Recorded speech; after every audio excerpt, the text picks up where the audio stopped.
Hello and welcome to another Times Radio question and answer. Today we're answering comments and questions from our channel members on frontline episodes and other videos about the war in Ukraine and its impact on the world stage.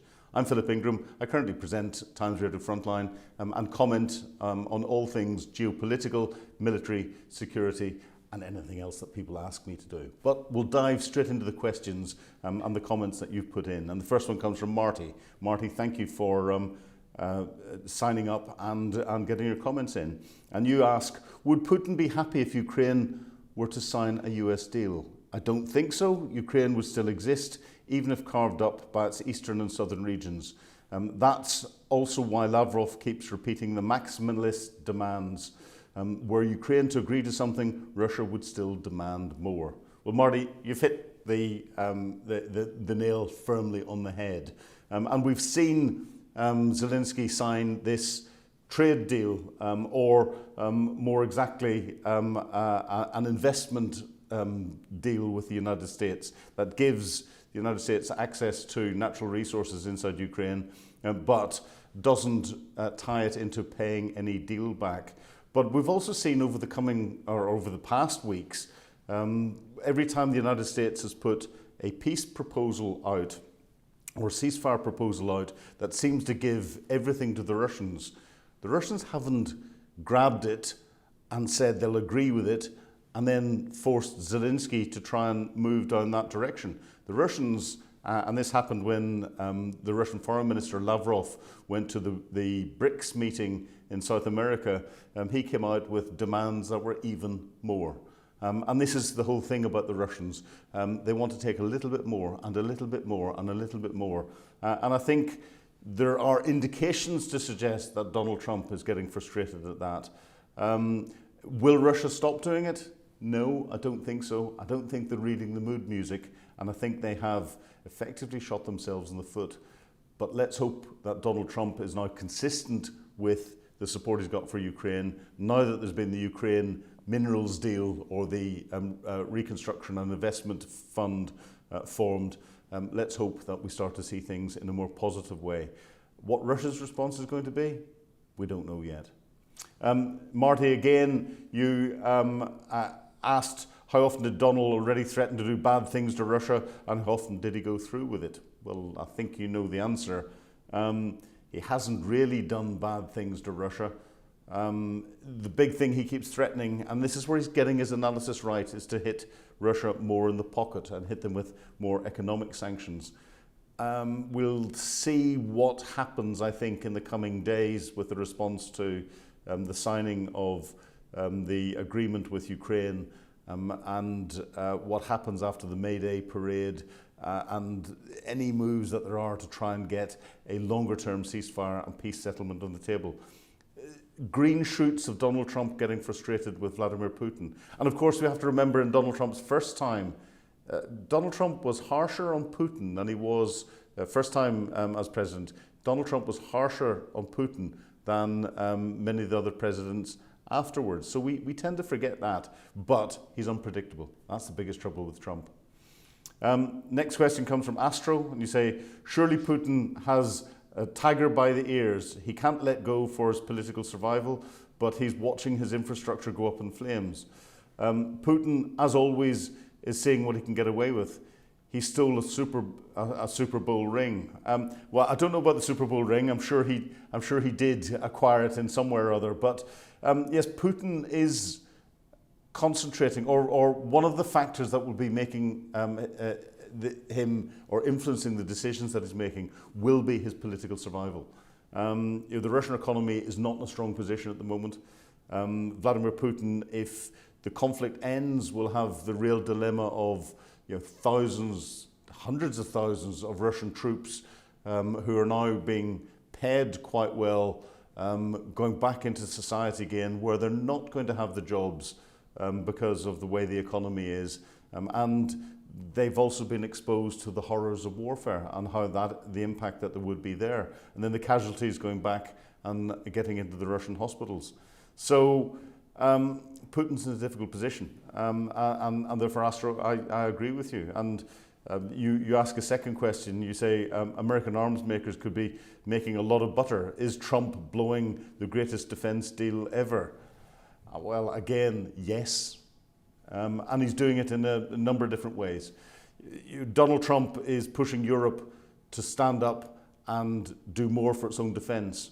That's a good thing because Europe has lived off the United States guarantees for too long. But Europe has also lived off the US's defense industrial base capacity. So as Europe's defense industrial base capacity increases, that means that in the global defense market, there's greater choice for people as to where they're going to buy their weapons from. And this is where Donald Trump has, I think, shot himself in the foot because he's created this uncertainty as to whether the US supply chain will remain if the president decides that he doesn't like that particular country. So I think we're going to see, after a period of time, a decline in the US defense industrial base as the European and Southeast Asian defense industrial bases grow. Of course, we have to recognize that Japan, South Korea have all got strong defense industrial bases as well. And for the countries that would ordinarily go and buy their weapons from Russia, I think China is going to step into that bracket. But a very good point, and there'll be more to come of that in the coming weeks. Bob, next point from you. Surely Zelensky needs to do all he can to decouple from the US. Trump clearly is Putin's dupe. I can understand why you put that until the events that we've seen since that sitting down between Zelensky and Trump in the Vatican at the Pope's funeral and the comments that have come out from then. We've got, as I said earlier, the green shoots potentially of Trump changing his position. It's green shoots. They may wither and die depending on what Trump says in his next tweet. So we have to watch for that. But Bob, yes, a fair point, and a fair point when you made it. I do think and I do hope it's changing. And I think this minerals deal, this reconstruction investment fund that's been put out is another indication of a change. But we wait what Trump's next comments are. So Nick, next point from you. And you say, is there an argument that the West, Obama et al., didn't do enough to deter Russia from invading Crimea? 100%. We did nothing to deter Russia from invading Crimea, and we did nothing when Russia invaded Crimea to deal with it. And arguably, if we had done something then there wouldn't have been the invasion, the full-scale invasion of Ukraine that happened 3 years ago. So yes, we can blame all of the different governments, but also if you look at what happened in the Budapest agreement, where whenever Ukraine gave up the Soviet nuclear weapons that it had back to Russia, the US, Russia and the UK guaranteed Ukraine's security. We haven't lived up to that. So you have to put into context, does anyone live up to their international agreements? So Nick, it's from you again. You say, do dictators have to worry about disapproval ratings? Now, when you asked that question, I immediately thought Putin, but actually, I think you're trying to talk Trump and you're slightly tongue-in-cheek with dictators. And President Trump is acting with his executive orders a little bit dictatorial at the moment. I think his approval ratings is everything that drives what he wants. And this is the difference between Trump and Putin. Putin doesn't care about his approval ratings because he dictates them. He sets what they will be, and anyone that dissents from that gets arrested and thrown in prison. Donald Trump doesn't do that. He's coming out with all the populist lines, but then those that are true Trump supporters will accept virtually anything that he says. It's this floating middle ground that's there is one that he has to try and keep on side. And so far, he seems to be doing it. Whether they will stay on side with changes in the economy or anything else, I don't know. Only time will tell. But yeah, good point. You nearly caught me out there. Anthony, next point from you. In 2014, Crimea did not go to Russia. Crimea was invaded by Russia. In 2014, the West reneged on its assurances that Ukraine would be protected as a sovereign state. It did not protect, it did not fight, it drew up a new agreement of assurance. and protection of the status quo to allow Russian occupation of Crimea for the meantime until a diplomatic solution could be reached for some time. Then in 22, Russia invaded the whole of Ukraine and the West reneged on its agreements of 2014 and 2025. The West is putting pressure on Zelensky. I get it. I see the pattern. And you say, are we witnessing a repeat of the preamble to World War II? I'm not quite sure we're seeing a preamble to the repeat of World War II. And Anthony, you go on and ask and suggest that you see Times Radio gradually smoothing and normalising Putin's propaganda. I dug in to try and find the videos that you're referring to in this, and we've got a couple of channels that we put out, and there's Times Radio.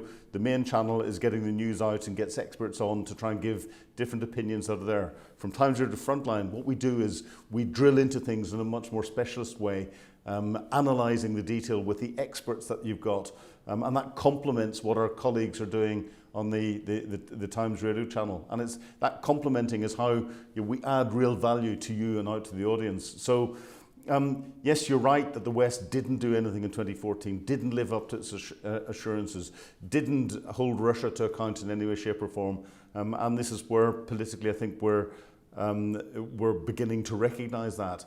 I don't think it's a preamble to World War II. It could be a preamble to World War III if Zelensky is forced to give up any territory, because that, to my mind, and I've assessed this for quite a while, would potentially stimulate Xi Jinping to go, well, if I take Taiwan by force, can I survive the international wrath? And it's only been 3 years. And I think Xi Jinping would make the decision that he can. And therefore, if that happened, the economic shock that we'd see in the West and across the globe would make the economic shock that we had at the end of at Russia's full-scale invasion of Ukraine seem like loose change down the back of the sofa. And the impact that would have on the United States if China impacted 80% of the supply of 80% of the world's microchips, which Taiwan provides, even for a few months, would be something that I think is unmeasurable at the moment. So yes, there's wider preamble that we're seeing here, but what happens in Ukraine could be linked to it.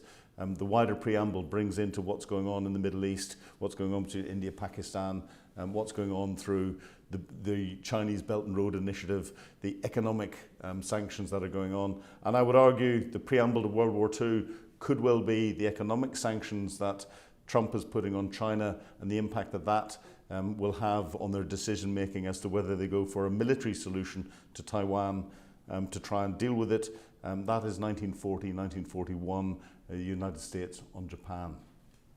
So that's it for this week. Thanks for watching our question and answers and posting your questions. Please remember, if you want to access exclusive videos and have your questions answered, sign up for Times Radio membership. I'm Philip Ingram. Thank you. Goodbye.